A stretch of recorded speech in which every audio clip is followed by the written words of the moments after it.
Magandang gabi sa inyo, guys. Please subscribe. May bago na naman tayong video for today. At yung nakikita nyo sa aking harapan, ito ay iba't ibang klase ng street foods.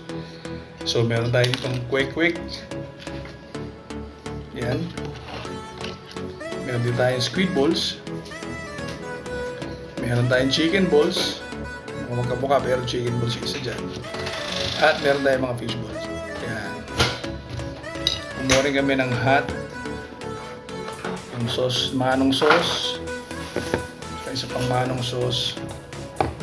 Yan. Siyempre, titikman din natin ng barbecue. Yung isang binili kong barbecue, 15 pesos. Mas konti. Yung isa naman, 20. Mukhang panay laman naman. Siyempre, hindi mawawala ang rice sa barbecue. So, guys, ang ating ngayong food trip today. Timunan natin itong bigyan. Hop. Ang sarap talaga ng manong sauce. Pag gumagawa ko ng sauce na ganito, ang sarap din pero hindi ko alam kung ano yung meron dito sa sauce nila. Bakit? Unique talaga yung lasa. Hop. Ito, squid ball. Squid ball yata to. Itong sauce nila, nagigit siya. Hop. Sarap din. Okay din. Yan.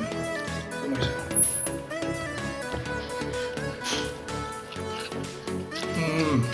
Ito ng pugo. Ayan guys. Tingnan natin yung barbecue.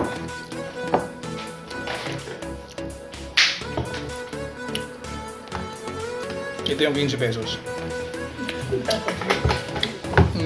Sarap din naman. Ito naman, yung 20. So, manipis na siya.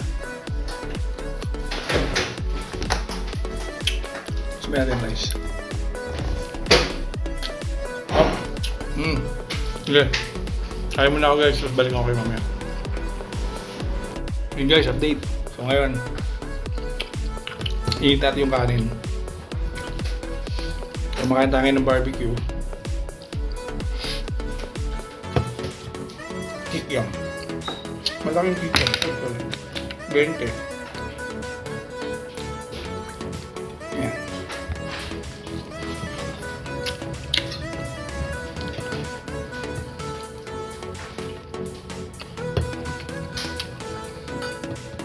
Yung kulay orange, 25 dito sa amin.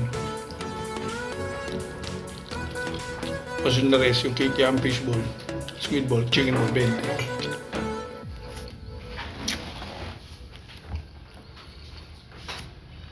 Ito maninipis lang, 15 pesos. Yung sa isang tindera. Isang medyo mas mahaba, 20. Pero okay naman, masarap naman.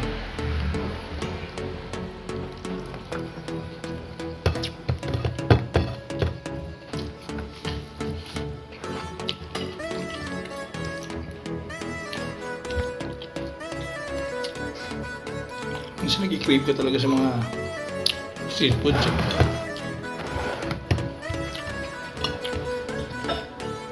Kasi parang tayo mga Pinoy, pag merienda, naiisip natin ka ng barbecue, ihaw, hotdog, sweet ball, fish ball.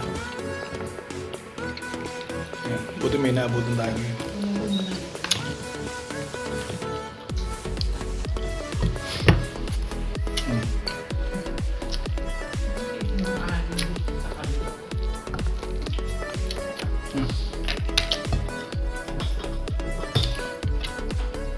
Guys, so busing ko lang ito lahat.